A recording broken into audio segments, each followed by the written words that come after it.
everyone, this is Dre. If you're new to my channel, welcome. I play spooky games while I tell you a true crime story. Today I'm showing my gameplay of the game Alice Madness Returns while I tell you a story at the same time. This is a story about a brutal murder. This is the story of Jodi Arias and her victim, Travis Alexander. Listener discretion is advised. The crime scene showed a violent assault with large amounts of blood everywhere. The blood showed there was a struggle or that the victim was attempting to flee, and it showed signs of defense. Travis Alexander suffered numerous injuries and trauma. He experienced a very cruel death. By looking at the scene, the detectives could tell the killer knew the victim by how brutal it was. He had been shot in the face, stabbed 27 times, and his throat was slit from ear to ear. The victim clearly died from rapid blood loss. Travis was only 30 years old. He was tall, green eyes, handsome man. He was an entrepreneur. He was born July 28, 1977 in Riverside, California. He was one of 8 children. Travis grew up very poor. His parents were addicted to crystal meth. His parents divorced when he was young, so his father was never around. When the father would come around, the fights between Travis's mom and dad turned violent. One fight in particular, his mom shot several rounds from a revolver until it was empty into Travis's father's car. The father then retaliated by taking an axe to his mom's belongings. The children were left with their mom, who was less and less capable of raising children. She would stay awake on meth for about a week at a time. She was quite abusive to the children. The children grew up having to fend for themselves. They were surrounded in filth with little to no food around. Travis, his 7 siblings, and their mother were evicted from their home and moved into a camper on their aunt's property. They had no running water. They were unable to bathe. His brothers and sisters were bullied at school for constantly being dirty. He remembered visits from his great-grandfather. Those were the only moments he felt like a child. His great-grandfather knew what the children were going through. His grandpa was the only one who told him he was special. When Travis was 8, he ran away to his grandma Norma's house. He told her he was going to live with her. Him and his younger siblings moved in with his grandma and grandpa. Shortly after that, their mom died of a drug overdose. This was the first time the children were able to finally experience an actual childhood filled with love. Grandma Norma was a devoted Mormon who introduced the children to her faith. In the Mormon church, there's a belief that your life is to learn and grow. Travis knew if he wanted a better future, he knew it was in his own hand. Travis was baptized at the age 10. Travis later became outgoing. He joined the wrestling team. He graduated high school in 1995. Since Travis was not shy, and he loved to speak his mind, he always wore his heart on his sleeve. He would volunteer at church, he would throw trash or do whatever needed to be done. He was always known as the shoulder you could cry on, and he was a wonderful friend to many. Travis recruited members of the church to work for him. He loved to mentor people. He always wanted people to grow. He would host team meetings and would preach things he learned from self-improvement books that he had read. He became a motivational speaker. Travis was able to travel and dress for success. He bought himself a new BMW with his newfound wealth. In his mid-20s, Travis had a near-death experience. A robber came into a restaurant with a gun and asked for his wallet and cell phone. Travis felt that night that he cheated death. He would live his life to the absolute fullest after this experience. At the age of 27, Travis was ready to purchase his first home. He chose the colors to paint the walls, and he loved to be in style. He rented out his spare bedrooms. He rarely locked his doors. He always had friends in and out. His door was always open if you needed a place to stay. He was a salesman and a motivational speaker for prepaid legal services. This company is now known as Legal Shield. He was a top seller at his company. He became a gold executive director. He spoke around the country at various seminars. He would always preach limitless thinking. He encouraged others to not let anything set him back. He would speak about his childhood and everything he had gone through and not letting it hold him back. He was truly passionate about the product. He felt he was making a difference in society. Taylor was Travis's friend. He was recruited by Travis for the prepaid legal company. Taylor and Travis began to build their own clothing business on the side. They were pretty successful. They sold about 500 shirts per month online. Eddie Snell was Travis's alter ego. He created this to show people how not to act. He definitely had a silly side to him. He was always making people laugh. Travis was also devoted to fitness equally as he was about his religion. He ate healthy, monitored his calories, exercised regularly, didn't smoke, didn't drink alcohol, do any drugs, or consume caffeine. Throughout his 20s, he dated several women. He dated a lot of Mormon women from his church. He enjoyed dating and had no plans to settle down. In the Mormon culture, celibacy before marriage was very important. Travis preached celibacy. Unbeknownst to his friends and family, Travis had broken this promise of chastity. His girlfriend, Diana Reed, admitted to these relations with Travis. They dated from 2002 to 2005. She was ready to marry and he wasn't, so they decided to end the relationship, but they remained close friends. Travis always tried to lead by example. He would not dare share his secrets with anyone. In September 2006, he went to Las Vegas for a legal seminar. He saw a beautiful blonde and approached her. He introduced himself and she responded, "Hi, I'm Jodi." Jodi Arias was born July 9, 1980. She was very pretty. She was a natural brunette but dyed her hair blonde. Her parents worked in the food industry. They owned several restaurants over the years. Her family traveled frequently throughout her childhood. She owned dogs, fish, cats, and birds. She was described as a sweet and sensitive child. She was creative and enjoyed art. She did struggle academically. When she was 10, she got her first camera, and this sparked her lifelong passion for photography. When she was 11, her family moved to Santa Maria and then to Yreka, California. In high school, Jodi studied Spanish. She worked part-time at her family's diner. When Jodi approached her teens, her parents noticed her emotional instability. She had bouts of anger. She would go to the extreme in her moods. Her parents knew that she did have mental problems. Her parents recalled Jodi's friends calling at all hours of the night, telling them she needed to get help. Her parents became strict on her to punish her. According to Jodi's parents, discipline was harsh. Jodi began to hit or slap her mom. At age 14, her parents discovered Jodi was growing marijuana plants in her room. They discovered she was also using drugs. Her parents called the cops on her. After this, Jodi began to hide everything from her parents. She began to sneak out of her house. Jodi considered herself to be abused by her parents, but her parents saw their punishment as normal. Jodi became a gorgeous woman. She had a curvaceous figure. She had a lot of male attention. Her relationships with men was her main focus. However, Jodi would change her identity based on whoever she was dating. She was rarely without a man in her life. She would choose the bad boys and controlling ones. She had her first boyfriend at the age of 15. During her freshman year in 1995, she started dating a senior named Bobby. He believed in the occult and vampires.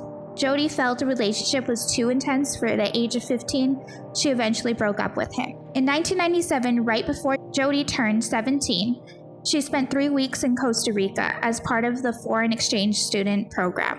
She started to date the son of the family that hosted her, named Victor. Victor and Jodi continued their relationship long distance when she returned home. They spent the summer writing letters back and forth. Later in the summer, Victor came to visit her in Yreka for a couple weeks. He gave her a promise ring. He was a jealous guy. He didn't want her to have any male friends. He wanted her to move with him to Costa Rica and start a family. She didn't see that for herself at that time and ended that relationship. Jodi then explored spirituality. She was easily influenced by religion. She was very naive. In 1998, Jodi and Bobby began to date again. Bobby still had his unusual beliefs. She started to spend more time at Bobby's home, so she planned to move out of her house. Her parents started to notice her mood swings. Parents thought maybe she was bipolar. She suffered from very low self-esteem, but her public persona was always important to her. At the age of 18, she eventually moved in with Bobby and his grandparents. She was forced to support herself, so she began to work full-time, and she did not return to school for her senior year. She bussed tables and worked as a waitress. Bobby's grandparents later moved into a senior home. Jodi worked overnight, and Bobby began a new relationship with a woman from a 900 number line. She became jealous and she had suspicions, checked his email account.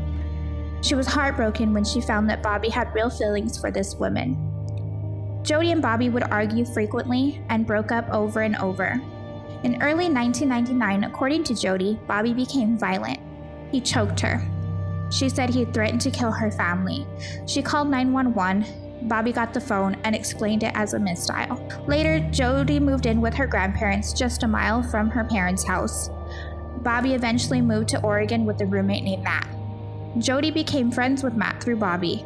After Jodi and Bobby broke up for the final time, she and Matt began dating. In early 2000, Jodi and Matt moved in together. She claimed to be in love with him. He also had a fascination with the pagan religion and the practice of magic. Jodi felt an attraction to Wicca. She really liked the belief in karma. They explored other beliefs together. By spring 2001, Matt and Jodi began to argue more and more. Matt began to withdraw from the relationship. She was then told that Matt was seeing someone else. She ended up confronting the woman. The woman told Jodi she was seeing Matt for weeks. She confronted Matt about it, and then the relationship was over. After this breakup, she moved away from Oregon to Big Sur, California. In fall 2001, when Jodi was 21, she found a new job at the Ventana Inn. Her and Matt began to talk again, and Matt even applied for a job at her new work and was hired. For 3.5 years, Jodi lived and worked there at the Ventana Inn. Jodi was temporarily the wedding coordinator. She worked closely with Daryl, her supervisor. He was 20 years older than Jodi. However, Jodi developed feelings towards Daryl. They were not allowed to date due to rules at work. After Daryl resigned from his position, they began dating. Jodi was only 22 and he was 42. Jodi wasn't concerned about the age gap, but it seemed to bother Daryl. At least he thought people would judge him for dating someone much younger than him. They became intimate and fell in love. They grew closer. Jodi learned that Daryl was an alcoholic. He had no interest in getting married again, since he was recently divorced. In 2005, they had already been dating for about 3 years. Jodi had good credit and had saved about $10,000. With her savings, she got a breast augmentation. She started taking real estate classes, and she wanted to buy a home as an investment. In June 2005, Jodi and Daryl purchased a home together in Palm Desert, in a small resort community. Jodi soon realized she did want to get married and have children someday. Daryl already had a son and didn't want to remarry or have any more children. He made this clear in the beginning of the relationship. She felt the relationship was deteriorating. They began to grow apart. Their mortgage began to rise. She struggled to make her portion of the house payment. Jodi went from job to job as a waitress. She was working at a pizza kitchen. Her manager gave her a DVD about prepaid legal. He was an independent associate with prepaid legal, and he was trying to recruit her. He said he had planned to retire in 5 years. He wanted her to become an associate and learn more about the opportunity. She finally watched the DVD and signed up in March of 2006 to be an associate. She was excited. In fall of 2006, she decided to attend the prepaid legal convention in Las Vegas. This is when she met the man who changed her life, Travis Alexander. She saw this handsome man who approached her to introduce himself. Jodi sure left an impression on Travis. He invited her to join him to a ball for high-level executives of prepaid legal. She was hesitant since she had a boyfriend, and it was a formal affair and she had nothing to wear. She eventually agreed to attend. She had informed Travis she didn't have a dress to wear, and he later called her saying he had one for her to wear, lent by his friend Sky Hughes. They went to the ball together. She loved this banquet. There was a lot of successful associates that gave speeches of their success with the company. She realized this business was great. It was a wonderful opportunity for her. Travis continued to pursue Jodi. This was unclear to Jodi at the time. She did not see him as exceedingly flirtatious. He just seemed friendly. But she learned that his interests were romantic. She then made it clear to him that she was in a relationship. However, she did explain that her and Daryl had different views on marriage, and she wasn't sure where it was going. Travis spoke to her about the importance of marriage to him as a Mormon. When she arrived back home, she really started to question her relationship. She knew she could not continue with Daryl. She didn't want to settle. Jodi wanted more than anything to get married. 4 days later, she spoke with Daryl about her dreams of marriage and children. Daryl's ex-wife got remarried and was moving away with their son. He wanted to follow them. Jodi now wanted to pursue a romance with Travis. 5 days later, she went to meet him at his friends Chris and Sky's house. They really seemed to like her. They all went to church. This was her first visit to a Mormon church. Travis gave Jodi a Book of Mormon. She took this book with her every time she was around Travis. They communicated almost daily, whether it was through text message or email or instant messages. They publicly posted comments on each other's MySpace. Travis always spoke about his faith and his devotion to it. Jodi seemed quite interested and receptive to this. He continued to educate her, and she began attending church every Sunday. He also recommended specific motivational books, which she immediately purchased and read. She was heavily involved in prepaid legal. However, she was not as successful in sales. She told Travis her true passion was photography.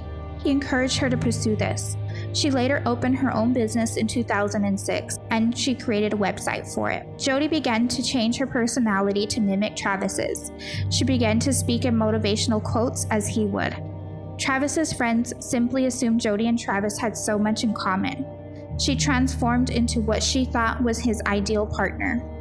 Daryl noticed the changes in Jodi. She stopped paying bills. She grew more focused on prepaid legal. She claimed to give up coffee and didn't want to cuss anymore. She also told Daryl she no longer wanted to be intimate because she was saving herself for her future husband.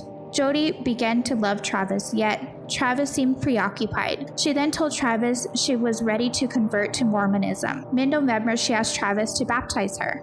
After this, Travis became more attentive to Jodi. They were talking daily. They later also shared a secret sin of intimacy. Jodi would chase after Travis. She would follow him around like a lost puppy. Travis's friends began to notice that she would eavesdrop on his conversations. She would even wait outside the bathroom for him. They noticed her infatuation with him. She would walk around with her copy of the Book of Mormon. It seemed she only did this to impress him. She seemed to be acting. His friends Chris and Sky Hughes began to suspect she was only pretending to be interested in Mormonism. They felt she just wanted to manipulate him. Travis liked Jodi, but he wasn't ready for a serious relationship. Jodi would talk to Sky and tell her she was concerned that Travis did not want to commit to her. This raised red flags to Sky. Jodi told Sky she dreamed she would marry Travis. She began to show up at the Hughes house unannounced. Travis told Sky that Jodi felt Sky was her best friend. Felt this was really strange. Sky felt that Jodi was a psychopath. She couldn't really be that nice. Jodi's co-workers noticed she was consumed with her relationship with Travis. She wouldn't be able to work until she heard from Travis. She called him her future husband to her co-workers. It was quite obsessive behavior. Throughout the end of 2006, Travis would visit California and her to Arizona frequently. There was a church event and Travis had a bunch of church friends staying at his house. Jodi showed up to Travis's house unannounced. He told her there wasn't any room left, but she stayed anyway. She noticed in front of the church friends he would treat her differently. He would push her away when she tried to be affectionate with him. Their relationship continued in secret. Travis reminded Jodi they were not exclusive. He reminded her he was seeing other women, and he also encouraged her to see other people too. She went on a date with a man from Prepaid Legal. After the date, she told Travis all about it, as if to make him jealous. Yet she only wanted to be with Travis. The more Jodi came around Travis's friends, the Hughes felt she was unemotional. She seemed so desperate. She would simply make up stories and share them in hopes that they would tell Travis about it. Jodi kept playing with Travis's emotions and adding more sauce to her stories. A lot of Travis's friends said that they could tell she was off. She didn't have her own identity. She would just be whoever she felt you wanted her to be. His friends felt she would eventually ruin his life. Jodi and Daryl's home loan defaulted. Jodi was living there, but eventually they lost the house to foreclosure. Chris and Sky felt a little sympathetic to Jodi. Sky even emailed Travis on behalf of Jodi. They felt he was a womanizer. They encouraged her to stop seeing him. Travis felt that Sky crossed the line. He said he adored Jodi. Then the Hughes saw Jodi as strange again. Jodi sent Travis an email that was a forward from an anonymous person. Jodi claimed it was from a stalker. Chris and Sky read it and knew that she wrote that herself as a cunning plan to have Travis ask her to move in with him. Travis didn't think Jodi would do such a thing. In February, Jodi showed up again to Travis's house unannounced, and she stayed there for a few days. While she was there, Jodi went through Travis's computer. She found emails he had sent to other women. She still wanted to be exclusive with him. Travis decided he was ready to commit, and they became a couple. In March 2007, Sky felt Jodi was dangerous at this point. Jodi told Sky what she had found in his computer. Sky told her husband Chris, and they decided to speak to Travis about it. Sky was out of patience with Jodi. They finally spoke with Travis about her strange behavior. Travis didn't see any of this. He wasn't convinced. Sky even told Travis that Jodi scared her, and she thought that one day Jodi would cut him up and store him in her refrigerator. Travis just laughed this off. In the middle of their conversation, they heard a creak.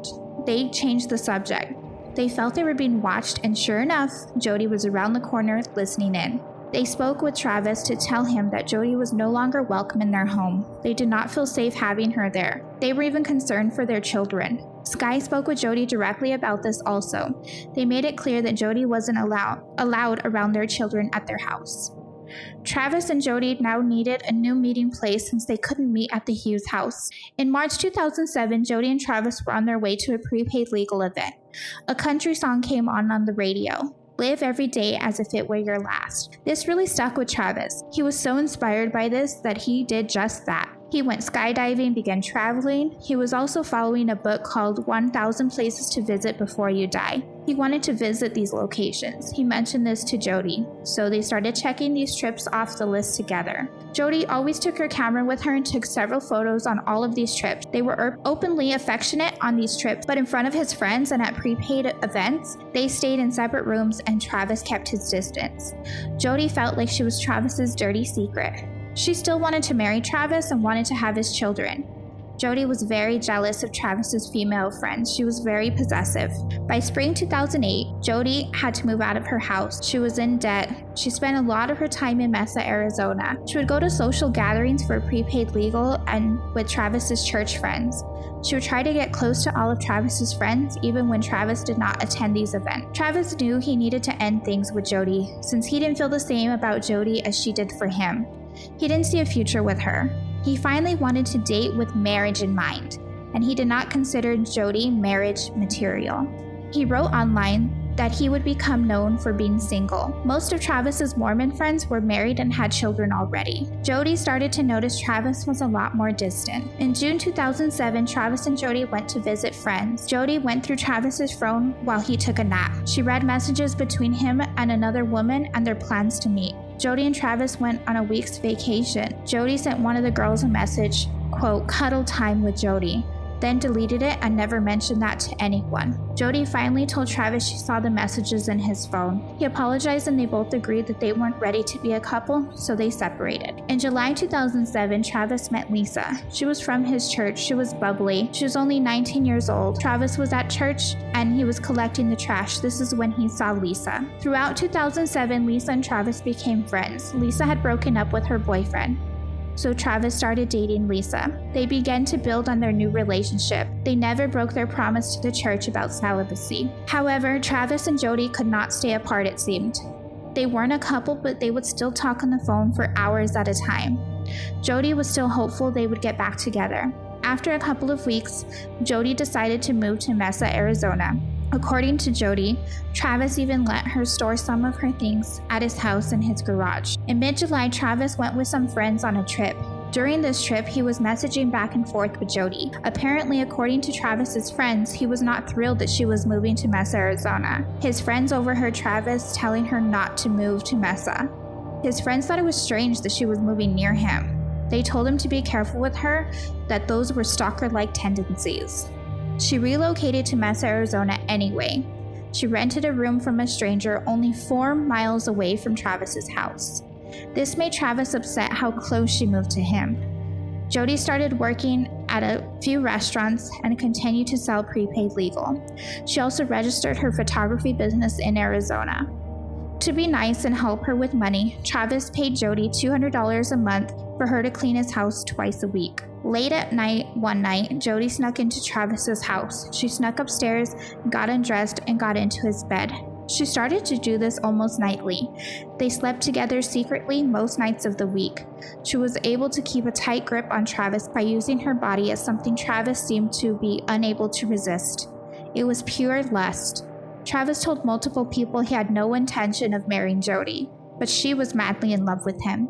Jodi would hack into Travis's email and into his phone, which would cause arguments. Travis and Jodi would constantly argue and then make up. Travis was unable to resist Jodi. He had confessed to his friend that he was working his way back to repentance with his church. He said he started to hate himself, that he would represent his church, and secretly he continued to sin with her. Jodi was so desperate to be with Travis. She had many thoughts of suicide. If her dreams of marrying him were not going to come true, she couldn't imagine living without him. Even though they were broken up, throughout 2007, they continued to travel together. They were still checking off destinations off of the list. He was dating Lisa at this time, but he never asked Lisa to go with him on these trips. He would keep these two worlds separate. In summer 2007, Jodi, Travis, and a couple of his friends went on a trip. Travis and Jodi acted like a couple. They went to the Grand Canyon and went to the beautiful Sedona, Arizona. Jodi took several pictures on this trip. These trips became expensive. Travis started to exhaust his savings. He was traveling with Jodi, but in his other world with Lisa, he wanted to build a righteous life with her. Jodi was always showing up at Travis's house unannounced. This started to make Lisa uncomfortable. Travis told both Jodi and Lisa that the other was only just a friend. But Jodi knew that Lisa and Travis were serious and she was reading his messages to Lisa on his phone. Jodi walked into his house one day after work and found Lisa and Travis in the kitchen. Remember, Travis rarely locked his doors. But Travis kept telling Jodi he wasn't seeing anyone. When they got into arguments, Jodi would tell Travis if he stopped seeing her, then she would commit suicide. She was so manipulative. Jodi called her ex Matt one night to borrow a gun, and instead of loaning her a gun, he urged her to contact a suicide hotline. He knew her personality. After a few months, Lisa did not like that Travis had stayed friends with his ex Jodi. When she would bring it up to him, he insisted there was nothing between them. Lisa sent Travis an email to break things off. She told Travis to not respond, to just leave her alone. She felt lied to. Travis called Lisa to apologize and they resumed their relationship. Then Travis was more attentive to Lisa. In October 2007, Travis and Jodi went to the Balloon Festival in Albuquerque, New Mexico. Jodi took dozens of photos. They stopped at the Carlsbad Caverns and toured the Roswell Museum. But when they returned to Mesa, it was as if the trips meant nothing to Travis. He went right back to his life with Lisa. In fall 2007, Travis started to notice things in his house were missing or moved from its place. One day he came home and Jodi was inside his house, even though he locked his front door. She admitted she climbed in through the doggy door. One night he fell asleep at Lisa's house and woke up to see the tires on his car were slashed. The next night there was a knock at the door and no one was there, but his tires were slashed again. In December, Lisa got an email from a John Doe. The message called her a whore for allowing Travis to sleep in her bed. It told her she was breaking her covenants. Lisa immediately thought this message came from Jodi. The next week, when Lisa stayed at Travis's house, her tires were slashed. Lisa felt Jodi was responsible for this. Travis did not think that Jodi would be capable of anything like this. Travis began to discuss marrying Lisa, but Lisa still had reservations. She was only 19. She didn't think she was ready. Travis continued to be inspired to live life to the fullest. He wanted to continue to live every day as if it was his last. In December 2007, he made goals for 2008. He was facing financial hardships. His income had plummeted. Making money was more difficult. He needed to tighten his budget. He promised himself not to waste his money. He also refinanced his home. Travis got a new roommate, Zachary Billings, to help pay the bills. Jodi was also broke. She stopped making her car payments, knowing very well it would soon be repossessed. Travis and Jodi began their relations again. She knew he was seeing other women, but Jodi would say he frustrates her but thrills her at the same time. She knows she would not marry him, but she felt that they were meant to be. Travis would tell Jodi she should move back to California. She knew it would be best if she moved back to Wairika. In February 2008, Travis was relying more on his credit cards. He wanted to sell his BMW. He sold it to Jodi. She would pay him $100 per month for it. Then he got himself a used car. Only his close friends knew about his money troubles. His debt also put a damper on his relationship with Lisa. He felt he wanted to be financially stable before getting married. He abruptly broke up with Lisa. Travis did not want to admit he was broke. Travis admitted to being attracted to another girl, Mimi Hall. Travis eventually asked Mimi out. Travis told Jodi about her and told Jodi he felt Mimi was the one. Travis and Mimi went on a few dates. Travis was kind of awkward around her. When he got home from one of their dates, Travis came home to find Jodi asleep in his house. Travis kept noticing he was missing things around the house. Travis threw a party for a friend, Michelle. Michelle had a new boyfriend, Dallin. Several weeks later, Michelle, Dallin, Mimi, and Travis all went out on a double date. Jodi spent most of March getting ready to move back. Travis and Jodi would argue more. He was pursuing Mimi, yet he still regretted the breakup with Lisa. and he had less patience for Jodi and her nonsense. Travis and Mimi continued to talk. Travis liked her more than she did him. Travis got a free trip to go to Cancun through prepaid legal. Originally, he had invited Jodi to go on this trip, but after he started dating Mimi, he wanted to take her instead, even though they hadn't been dating for very long. Jodi spent her last week in Mesa with Travis. Travis was finally relieved once she had moved back to California. He expressed to his friends how he felt a weight had been lifted off of his shoulders. Jodi was now staying with her grandparents. She continued her photography business. Jodi and Travis would continue to communicate, but her mood was based on her communication with Travis. Travis started a blog. He wrote about religion and the importance of living life to the fullest. Jodi would read his blog and comment on it. She then started her own blog only a little after a week. She almost seemed to copy every topic he would write about. It seemed like another plan to get Travis to notice her. She would even use the same quotes as him. In April of 2008, Jodi had a new man in her life. She met Ryan at a prepaid legal event. Ryan kind of resembled Travis. He had been inspired by Travis within the company. Ryan attended a seminar where Travis was a speaker. He too was a Mormon. Ryan and Jodi started to speak a few times a week. Jodi recommended books to Ryan. Of course, these were all books that Travis had initially recommended to her. Jodi would even preach the Mormon religion to Ryan. Travis invited Mimi to go with him to Cancun. He reassured her they would stay in separate rooms. He replaced Jodi's name on the list with Mimi's. While in Wairika, Travis told Jodi he was going alone and he had given the other ticket away to a friend's babysitter. Jodi was disappointed but understood. Jodi was moving forward with Ryan. Although Ryan lived in Utah, they spoke almost daily. Mid-May, she made plans to go see him. Jodi talked to Ryan about Travis and how she had trust issues from that relationship.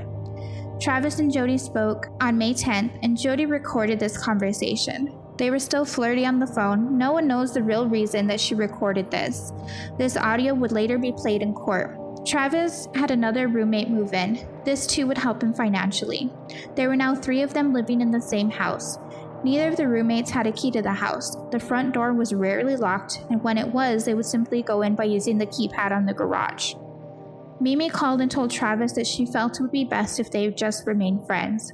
She agreed to still go with him to Cancun, but only as friends. On May 18th, Travis wrote his last blog. He wrote he was looking for a partner in life. He wanted someone to fall in love with him. To Jodi, it seemed to imply that she meant nothing to him but a bed warmer. This made Jodi's mood shift. Travis wanted to win Lisa back. He told his friend Taylor he regretted losing her. He was losing sleep over this. Travis would consider Lisa the one who got away. On May 26, Travis and Jodi got into a fight. No one knows what sparked this argument. Travis called her a sociopath through text messages. 2 days later, Jodi's grandpa found their house was broken into. The door was kicked in. They found one of his guns was missing, a .25 caliber gun. However, hardly anything else in the house was missing, even though money was left out in plain sight. Jodi said she was somewhere where she didn't have any reception at the time of the robbery. Travis called Lisa again. Finally, she returned his call. Travis said he finally felt at peace after speaking with her. May 29th was his last post on MySpace. It was a picture of him in his bathroom mirror. However, this is the same bathroom where his body would be found only a few days later. In Wairika, Jodi planned to make a road trip to Utah. Travis told his friends he finally told Jodi he was done with her. And his friends feared for him. They felt she was crazy and would do something to retaliate. Jodi rented a car to go to Utah. At the rental place, they originally assigned her a bright red car. She went back in and requested something lighter in color. They ended up renting her a white Ford Focus. Travis and Jodi spoke on the phone. Jodi started her drive. She stopped and visited her ex-boyfriend Matt on her way. And on June 3rd, she stopped to see Daryl Brewer and his son. They had breakfast together, and she asked Daryl for 2 gas cans. She mentioned a trip to Utah. She stopped at an ATM, got out $800. She stopped at a nail salon and got a manicure. She bought another gas can, but she repeatedly called Travis throughout her drive. She even stopped at a Starbucks for a drink. She called Ryan to let him know she would be on her way. She stopped to fill up the gas cans and then turned off her cell phone. On Travis's last day of life, June 4, 2008, he went to bed after 4 a.m. He mentioned to his roommates that he had only slept about 45 minutes. At 3 p.m., his roommate Enrique arrived from work. Enrique remembered hearing Travis talking to someone. Enrique figured he was just on a conference call. He left about an hour later. At 5:22 p.m., Travis went to take a shower in his master bathroom. Exactly what happened next would only be determined through evidence. Only 8 minutes after stepping into the shower, Travis was slaughtered inside his bathroom. He was shot in the face and his throat was slit. He was stabbed more than 24 times. He took his last breath and fell onto the carpet. His lifeless body was then dragged along the tile floor and stuffed into the shower where he was rinsed of blood. His body would not be found until 5 days later. For more than 24 hours, Jodi's phone was turned off. Jodi turned her phone on, and then she called Travis around 11:45 p.m. She called again and left a voicemail. She said she accidentally drove about 100 miles in the wrong direction. Later that night, she called Ryan. Ryan was concerned she hadn't arrived in the morning in Utah as planned. She told him she took the wrong freeway. She said she got lost and drove in the wrong direction and her phone had died, and she pulled over and slept in her car for a long time. She said then she found the charger. She then stopped in Reno, Nevada, got a burger to go. The next day, the house seemed off at Travis's house. June 5th, Enrique, Travis's roommate, found the front door locked. He went in through the garage. He saw Travis's car was parked there. He noticed the floor cleaner that Travis had left out, and the furniture was moved. It seemed Travis started to clean, but he didn't finish. Enrique and his girlfriend noticed Travis's ring and watch were in the kitchen. They thought that was odd. He never went anywhere without them. He remembered he had that Cancun trip coming up and figured he had left out of town already. Enrique had no idea that Travis was already dead. Travis missed the conference call. Travis's friends tried to reach him by calling his cell phone. Of course, no answer. On June 5th, Jodi arrived in Utah at Ryan's apartment. Ryan immediately noticed Jodi now had dark hair. The last time he saw her, she was blonde. He also noticed she had band-aids on her fingers. She blew it off and told him she cut her fingers on a broken glass at work. Jodi was following Ryan in her rental car at the prepaid meeting. When they pulled onto the road, there was a police car behind Jodi who turned their lights on. Both Ryan and Jodi pulled over. The policeman told her her license plate was upside down and he let her go with a warning. Jodi told Ryan that kids were messing with the license plate earlier. Ryan then fixed it. Ryan and Jodi went to the prepaid event. Jodi seemed fine. She spoke with old friends from the company. Zachary asked if Enrique had seen Travis, and Enrique told him he thought he was out of town. On June 7th, Jodi returned the car to the rental company. They noticed she had put 2,834 miles on the car. She told him she took a longer trip than originally planned. They also noticed the floor mats were missing, and there was a red stain on the seats, which they thought was just Kool-Aid. She went into work that night. She sent Travis a text message, then later an email, saying sorry she didn't get to stop and see him. Both Zachary and Enrique simply thought he was out of town. Mimi and his other friends continued to call and message Travis, and they were worried they did not get a response. Chris and Sky realized something was wrong. Enrique noticed a foul smell in the house, but he had to go to work and forgot about it. Mimi Hall went to Travis's house and no one answered the door. Mimi started to call a few mutual friends to see if they had heard from Travis. All of the friends assumed he was out of town. Michelle and her boyfriend Dallin decided to meet Mimi at Travis's house to check on him. Dallin walked upstairs and he rushed the girls out of the house. He told Mimi to call 911. Mimi passed the phone to Dallin. He told him that Travis was dead in the shower. He told the operator there was blood everywhere. The operator asked if he had seemed suicidal. Only one name came to mind when the operator asked if anyone would want to hurt Travis. The name was Jodi Arias. They all recalled her behavior and his slashed tires. They knew she was obsessive with him, but could she do something like this? They mentioned her name to the operator. They told the operator she was an ex-girlfriend who had been following him. They told her she had been stalking him. When Taylor heard Travis was dead, he immediately knew who killed him. Detectives approached Travis's friends. Dallin explained how he saw chunky dark blood in the room. He saw puddles of blood. The glass door to the shower was open. Zachary said he wasn't in the house that much. They assumed Travis was out of town. Zachary also mentioned Jodi when he asked if he felt anyone would want to harm Travis. He thought it was strange that Jodi would always let herself into the house. Enrique had only lived there for 2 weeks, so he couldn't add anything to Travis's story. Michelle and Mimi told police stories of Jodi. They had heard of his stalker ex-girlfriend. Taylor arrived and opened his laptop to show them a picture of Jodi. He told police this is who killed him. Taylor told police of his harassing emails, slashed tires, and her breaking into the house. Travis's friends gathered outside his home. They were all in shock. Jodi received a phone call from a friend, Dan. He told her Travis was dead. She started to call all of his friends. The detectives advised the friends not to answer her. Jodi called the Mesa police station. Sky and Chris Hughes were in Cancun when they received a call from their friend Dave Hall. He told them Travis was dead. They were devastated, of course. Detective Flores walked into Travis's home and immediately knew it was a homicide. He told the other detectives to step out and return with a warrant. Detective Flores went through the scene. The investigator figured Travis had been dead at least 4 days. The initial focus was the area around Travis's body in the bathroom. There was such a large amount of blood, they started to examine the blood pattern. Carefully examining the blood on the sink, they noticed chunking blood. This usually means this was when a heavy artery was hit. They then noticed a bullet casing on the floor. They could not tell if he was shot because there was so much blood everywhere. They say it was a .25 caliber shell casing. There was so much blood, he found blood even underneath the toilet.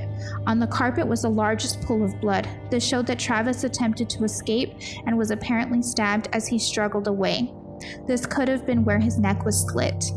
There were signs that his body had been washed post-mortem. There were multiple hair fibers found on the floor in the bathroom. There was also a bloody palm print on the wall. The forensics team removed this piece of wall to examine it. The coroner noted several gashes all over his body. There was so much trauma and decomposition, they would need to examine his body further. The detective got a call that Jodi Arias had called numerous times to the Mesa police station. Flores knew he needed to speak with her. He returned her call. She told him she wanted to offer assistance. She said she had heard he passed away and she was really close with him. She said no one was able to get a hold of him for a week. She said they were dating but had broken up and remained friends. She said she spoke with Travis when she was in Utah. She said she had not been in Mesa since April. She said she knew that his tires were slashed before but didn't know by who. Detective Flores said that his friends had said that she was stalking him. She said she didn't know why people would mention her name. Jodi seemed calm throughout the call. Flores went back into the house after the call. The last outgoing text on Travis's phone was sent to his friend Chris Hughes. They found Travis's cell phone and his laptop. Then they went into the laundry room. They noticed a small amount of blood inside. They found a digital camera. It appeared to be water damaged. Flores opened it and found the memory card was inside. This was entered into evidence. The faucets and the drain taps were removed to search for DNA. They pieced together the last moments of his life using the last correspondence through emails and text messages. Jodi wrote poems and made her MySpace page a shrine to Travis. She signed his online obituary. She even reached out to Travis's family. On June 9th, a church friend called Travis's grandmother to let her know that Travis had been killed. Several of Travis's siblings went to Mesa to make arrangements. The detective kept a lot of details quiet since it was an ongoing investigation. By June 13th, the police tape was finally removed from the house. His family went into the house, and it seemed just as Travis had left it, until they went into the bedroom and the bathroom. There was a cleanup team that went in. There was still some stains and streaks remaining. Jodi confessed to the bishop and to several of Travis's closest friends about her and Travis's sexual encounters. It was as if she wanted everyone to know he wasn't a devout Mormon as he seemed to be. There were several rumors about Jodi. She was unaware that she was a murder suspect. Jodi's mom even asked her if she was in Arizona. Jodi responded she wasn't near Arizona and she had gas receipts to prove it. Sky Hughes felt regret about his death. She wished she had done more. Sky said Travis was one of a kind, and he left a void in a lot of lives. When Travis's body was examined, some of the stab wounds were so deep that there were even chips in the bone. The bullet was retrieved, and there were defensive wounds in his hands. The most significant injury was the gash to his throat. The wound was 6 inches across and about 4 inches deep. The knife had severed his windpipe below the larynx. The jugular vein and carotid artery were both cut. It went all the way to the back to the bone. It was a deadly wound. This would have caused him to bleed to death. His hands were stained with blood. There were 5 wounds on his hands. These were the defensive wounds. The deepest wound in his hand was at least 2 inches deep.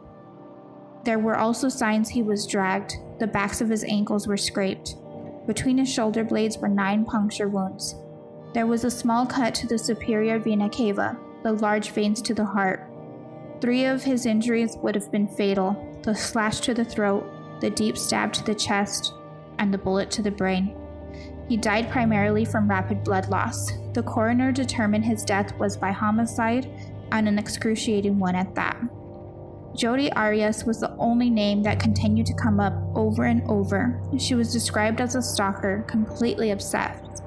Detective Melendez, a forensic detective, was investigating the electronics that were taken from the house. The most unusual piece of evidence was the camera that was found in the washing machine. It appeared the camera had reset itself. It wasn't working. No pictures came up on it, but then he pulled out the memory card. On June 16th, there was a memorial service for Travis. Almost 1,000 people packed the church. One person stood out in all of the crowd, wiping tears from her cheek in one moment and grinning the next. It was Jodi. It was only a week after his body was discovered. Since it was an ongoing investigation, details had not been released. Most people kept their distance from Jodi. While Travis's loved ones were mourning, they felt Travis was looking down on them from heaven. His friends and family had great things to say about Travis and the wonderful example he was to all. Jodi glared at some of his friends as they went up to say their eulogies. One in particular was his friend Deanna. Jodi glared and smirked at her. They spoke about him changing their lives. He made people want to be better. The last eulogy was Travis's friend Aaron. They talked about his life goals and ambitions, and how Travis wanted his picture on the cover of Time magazine. Aaron had photoshopped the image of Travis on a Time magazine cover. After the service, everyone was mingling and talking about memories amongst each other. Taylor was approached by Jodi, but he brushed her off. Before she left, she wrote a message in his memorial book. The second service in California, he was laid to rest. Engraved on his headstone was, "In loving memory." The day of the memorial service in Mesa, Detective Flores called Jodi, asking her to come in and talk to them. They asked her to come in for fingerprints to eliminate her. Jodi, Dallin, Mimi, Michelle, they all went in for interviews. Dallin, Mimi, and Michelle all agreed to follow-up interviews. However, Jodi declined. She said she heard some rumors that she was involved and would only speak with the lawyer present. Zachary and his girlfriend went in for interviews and fingerprints also. Zachary told Flores the camera they took was Travis's. Detective Flores continued to interview some of Travis's friends, Chris and Sky Hughes included. They immediately thought of Jodi. They had several stories to tell the detectives about Jodi. Flores also spoke with Lisa regarding how her car was vandalized before. Lisa mentioned the hostile email. She mentioned she suspected Jodi sent the email. She also mentioned Travis's car tires slashed too. Travis's friend Clancy mentioned Jodi had dyed her hair brown and had bandages on her fingers, and her story of being lost on the way to Utah. Several neighbors remembered Jodi. They saw Travis arguing with her. Jodi appeared to be disconnected, showing no emotion as she spoke about Travis. The computer forensic investigator said he had photos to show Detective Flores. The photos were from the memory card from the camera that was found in the washing machine. The first photo was of Travis standing in the shower with the water splashing his face, his arms crossed covering his chest. The timestamp on this picture was June 4, 2008 at 5:22 p.m. Someone took a picture of him on the day of his death in the same place where his body was found. The next photos were of him showering. The next few were of his backside. They were up close to his face. His expression changed to stern at 5:29 p.m. At 5:30, Travis was sitting on the floor. That was the last picture of him alive. The next picture was 44 seconds later. A blurry dark image was of the ceiling, like if it was taken by accident. At 5:32 and 16 seconds, another dark, unclear image. They enhanced the image, and it took a moment to figure out what the photo was of, and it was a photo of the back of Travis's head with blood dripping down. Someone was standing in front of the body. You could see a right pant leg and a shoe. They compared the photos with the crime scene images. The last picture was too dark and they enhanced it also. They saw the hallway and the baseboards. They saw a blurry image of a figure on the floor, looking as if it was being dragged. There were several other photos found on the memory card taken only 4 hours before at 1:42 p.m. There was a blurry image of Jodi Arias nude on Travis's bed. There were a few more of her in different positions and more explicit ones. At 1:44 p.m., Travis was nude, and 1:47 p.m., it was of Travis throwing a peace sign. Detective Flores now knew Jodi was lying when she said she hadn't been in Mesa, Arizona or seen Travis. She was there at his house the day he died. Detective Flores got a call from Jodi. She left him a voicemail asking for a call back. On Monday, he returned her call. She said she called because she was having a bad day and she wanted to know if there were any updates on the case. He told her he was unable to discuss it since it was still an ongoing investigation. She also told him she was retracting her previous statement, that she did not want to give an official statement, and she said she's now willing to talk. She agreed to do a phone interview. She asked the detective how she could retrieve clothing from Travis's house that she had left there. When Detective Flores called her for the interview, he wanted to lead her to believe that they were clueless about her being there the day of his murder. He said they needed to figure out what happened and on what day. She said Travis knew she was going to Utah and not Arizona. She said she spoke with him briefly on Tuesday night. She said she got lost and slept in her car and arrived in Utah the next day. She explained her relationship with Travis. He asked about other people having suspicions about her. She said the only reason anyone would mention her name is because she was at his house a lot. Detective Flores asked her about Travis's camera. She said she remembered the camera, as she was a photographer. She said she never got to see the camera, and Detective told her that they found it and it was ruined. He asked her if she ever touched it. She said no. He now knew she was lying. When he hung up with Jodi, he calculated her trip.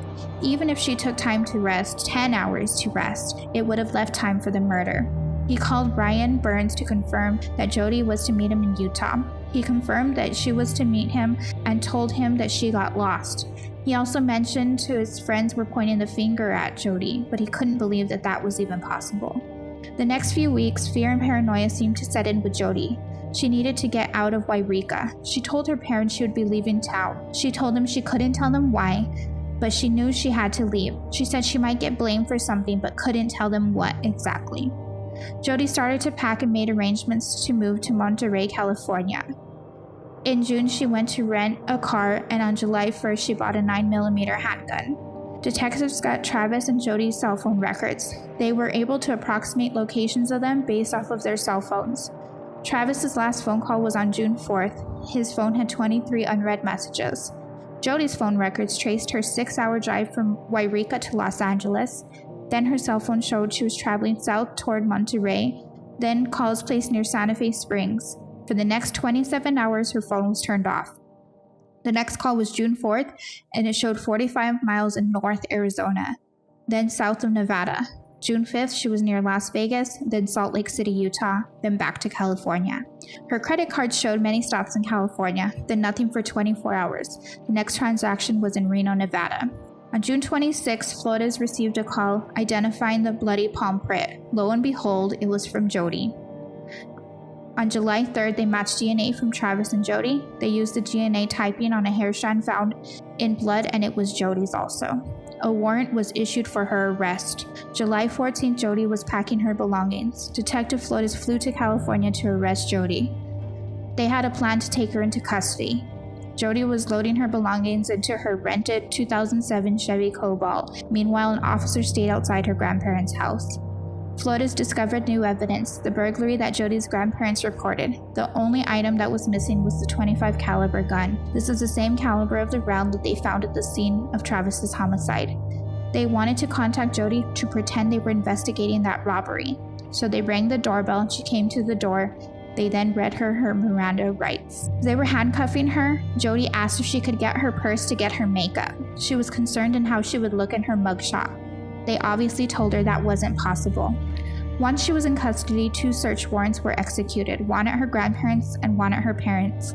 Inside her grandparents, they found 2 knives, and in a storage room they found a box for ammo for a .25 caliber weapon, but it was filled with .22 caliber ammo. They also found a receipt for a 9mm handgun. They also found a receipt for the rental car along with the receipts in California, Nevada, and Utah. Jodi had a 1 hour and 47-minute drive to the rental car place, even though there were several rental car places much closer to her house. In the Chevy Cobalt, they found luggage. Unzipping a suitcase, tucked inside was a box of 9mm ammo. After the search at her grandparents' house, they went to Jodi's parents' house. There was few of her personal items. However, they found .25 caliber ammo there. Weeks later, detectives received a call from Jodi's mom. She said she thought Jodi left the 9mm inside the rental car. They later located it. They created a lineup with petite women to show an employee of the rental car service. He immediately pointed out Jodi and said, but she had blonde hair at the time. He explained the missing floor mats and the stain on the seat. They asked to see the car she rented. It was towed and taken to the state crime lab for testing. Jodi Arias was read her Miranda Rights again. On July 15th, she was in an interrogation room. Flores sitting across from her, Jodi waived her rights to an attorney. He said he believed she knew more details. She said she would love to help him, but she kept saying about her trip to Utah. Detective Flores said there were more than 20 hours unaccounted for on this trip. He told her he believed she went to see Travis. He said he wasn't buying her story. She denied being near Mesa. She said she had proof she wasn't there. He said he had pictures of her in his house, and deleted images had been recovered. He said he knew she took pictures of Travis in the shower. He also told her there was DNA, a palm print, and she said it must have been when she was bathing Travis's dog. He also told her about the .25 caliber gun and multiple stab wounds, and Jodi started to sob. He asked her if she had ever shot a gun, and she said she didn't know what it looked like. Flores started to discuss the crime scene. He asked her what motive she had for killing Travis. She said Travis's friends had painted her in a bad light, and she hadn't killed him. He mentioned pictures of her in Travis's bed. She kept claiming she was innocent. She said there was nothing that would link her there. She said she had her receipts from the other states. He said her parents deserved the truth and he wanted to know what would cause her to do it. Then out of nowhere, Jodi asked what kind of gun Flores had on his hip. He told her it was a Glock. She then told him she recently bought a gun. She sure was strange. Flores said his job was to speak for Travis. He started to show her pictures from the camera. The one of Travis in the shower, and then the nude photos of her on the bed. He covered the photo from her face down with a paper. Jodi uncovered it and said, "Well, that looks like me." Flores showed her one of the last photos on the camera of the back of Travis's head. He spoke about the crime scene and how Travis's body started to decompose after 5 days of being there. He said he was unrecognizable. He mentioned the bloody palm print left on the wall. She kept saying she had no reason to kill him. Flores kept asking her why she wouldn't admit it. She said Travis had urged her to come to Arizona, and she said she wished she would have gone. She said she could have done something to help him. Flores kept telling her to come clean. She said she had no reason, then sobbed into her hands. Then she asked how many times he was stabbed. Flores said it was too many to mention. Flores made it clear she was facing first-degree murder charges. Jodi was still disconnected from reality. She kept asking if she could clean herself up a bit before being booked. She said she knew it sounded shallow, but she really wanted to clean up. She was concerned about the publicity this would get. She started to comb her hair with her fingers and whispered to herself that she should have at least done her makeup. When Flores stepped out of the room for a bit, Jodi did a handstand against the wall. She didn't seem to grasp the severity of everything. Then she was escorted out of the room, was handcuffed again. She was booked, fingerprinted, and put into a bright orange jumpsuit. She said she knew her mugshot would come out on the internet and wanted to look cute in it. She tilted her head and grinned for her mugshot. She called her parents, and the first question she asked them was, "What comes up when you Google my name?" The following day after her arrest, Jodi was ready to speak to Detective Flores. She said she was ready to reveal the truth.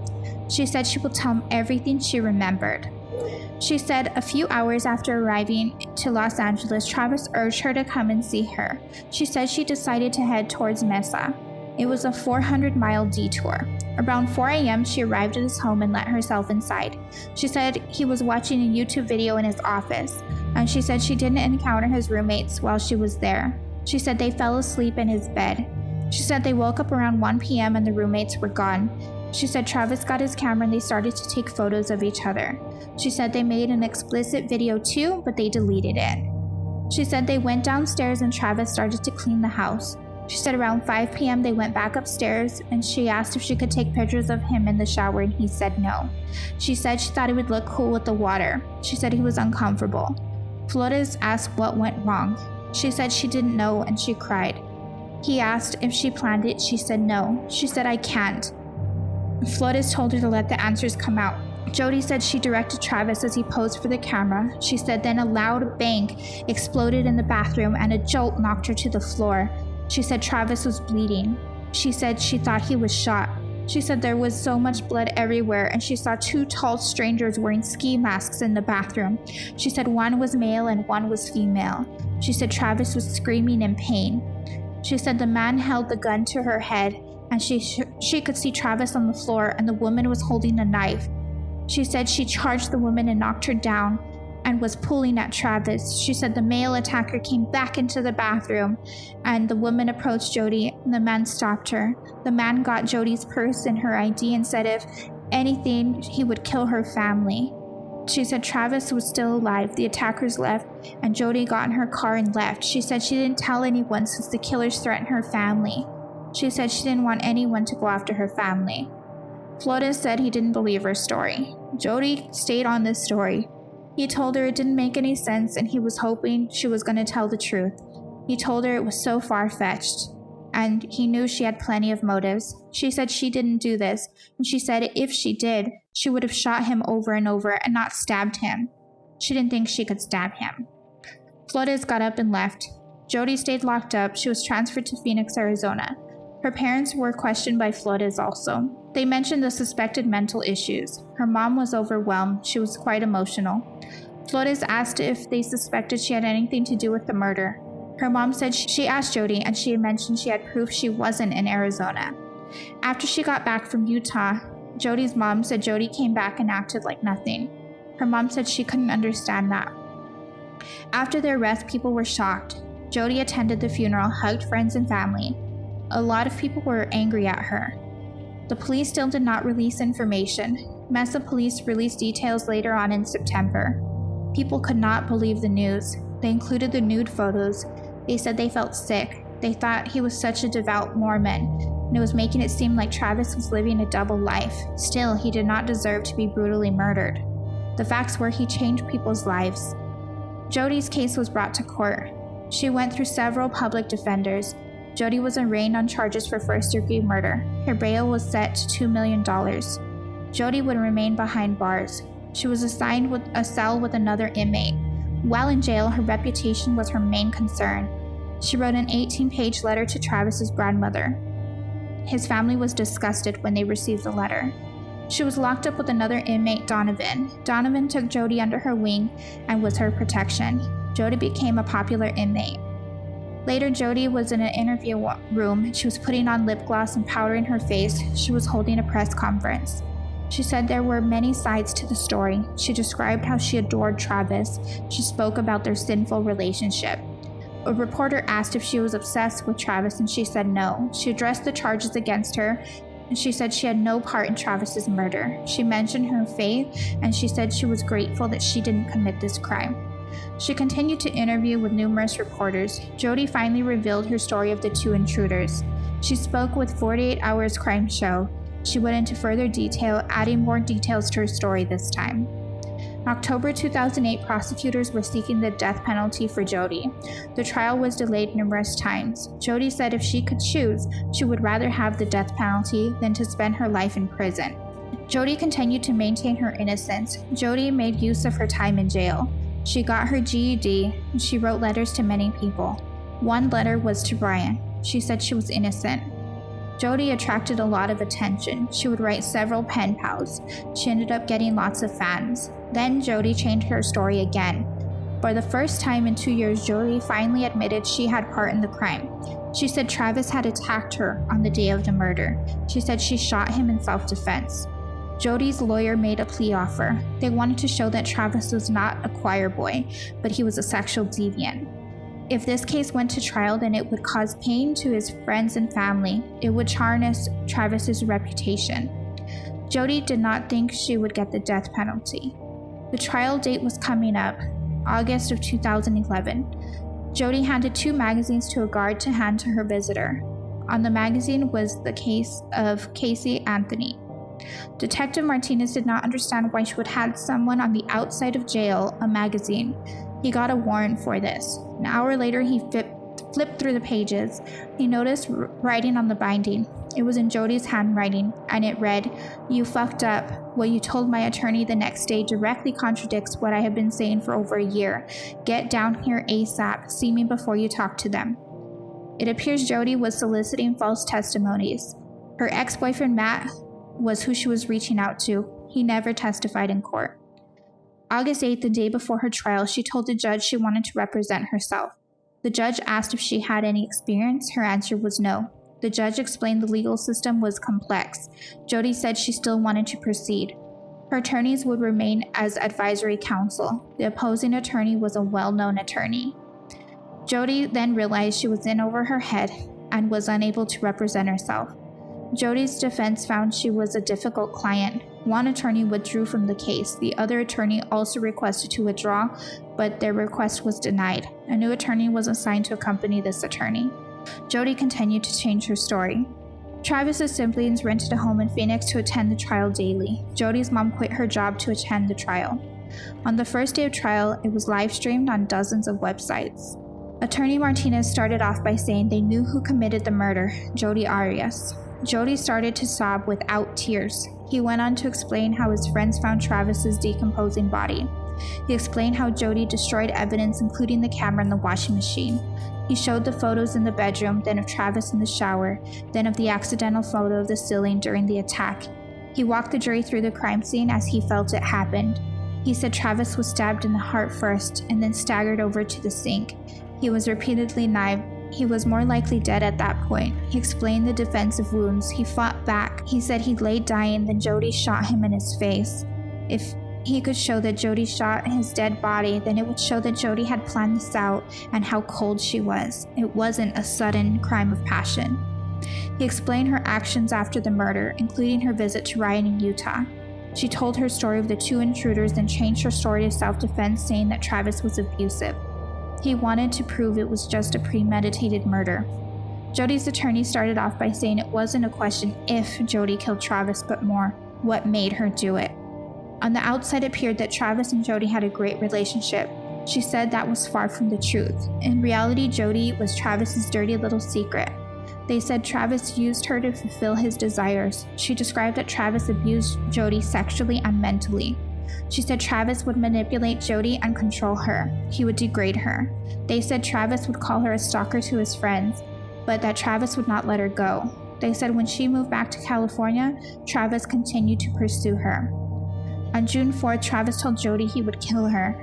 She got into his house and Travis had purchased rope to use in the bedroom with Jodi.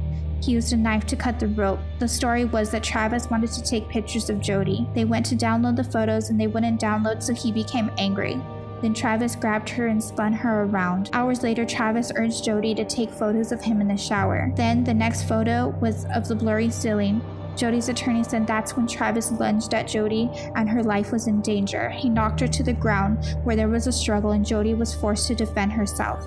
She had to make a choice whether she would live or die, and she chose to defend herself. The next 9 days of the trial, they called Mimi Hall to the stand. She explained how they found Travis's body. On cross-examination, they tried to paint Travis as a sinner. Several detectives were called to the stand. They entered a close-up photo of Travis in the shower. 2 Latin print examiners mentioned they matched her fingerprints and palm prints to the scene of the crime. On the third day, the coroner used autopsy photos to count the 27 stab wounds. 20 minutes into this testimony, Travis's family got up to step out. He also said Travis died from rapid blood loss. Throughout the trial, Detective Flores took the stand multiple times. They played the interrogation videos of Jodi. They also called Ryan, Jodi's ex-boyfriend, to the stand. He was now married and had children. They asked him about her trip to Utah. Ryan described during her stay, Jodi and him were intimate. He said he was surprised by her physical strength. Each day, Jodi's mom sat quietly behind Jodi. She supported her daughter. She met with the National Enquirer at Jodi's request. She was sent with letters that Jodi claimed were written by Travis. These could not be validated by the handwriting expert. This scheme backfired. Instead of making this about Travis, this was all about Jodi and how she tried to drag his name through the mud. These letters were all Jodi had left. She was desperate. People saw she even manipulated her own mother. Jodi started making money from jail by selling her art, anywhere from $150 to $400 each. She raised thousands of dollars. Jodi and her attorneys attempted to destroy Travis's reputation. They called Jodi to the stand. She locked eyes with each one of the jurors. Her attorney started by asking if she killed Travis, and she answered yes. Then they asked why. She said he attacked her, and she defended herself. Jodi then claimed she had an abusive childhood and spoke about her dysfunctional sexual relationship with Travis. She said she felt obliged to go along with Travis. She said she wanted to do what he wanted to do, and she said she felt used by him. She claimed Travis had pushed her down and kicked her and even broke her ring finger. She showed the jury her crooked finger, but yet she previously told Detective Flores this injury occurred the day of Travis's murder. Jodi said when she moved back to Wairika, Travis became cruel. She said she felt bullied by him. She started to describe the events leading up to the murder. Jodi claimed she was tied up by Travis to the bed. She said he used soft rope like the one he used to tie curtains. Then they photographed each other and made a video. She said she accidentally dropped the camera, and this made Travis mad.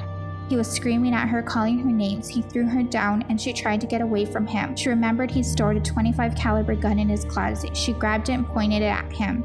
Travis went towards her like a linebacker. She said she didn't know she shot him. She said after her memory became foggy, and she said there were gaps in her memory. She said she had no memory of stabbing him, dragging his body, or putting him into the shower. All she remembered was dropping the knife on the floor. She remembered putting the knife in the dishwasher. She said she had pissed him off more than she ever had before. Got in her car. She said she remembered throwing the gun in the desert somewhere. She threw the rope in the dumpster behind a gas station.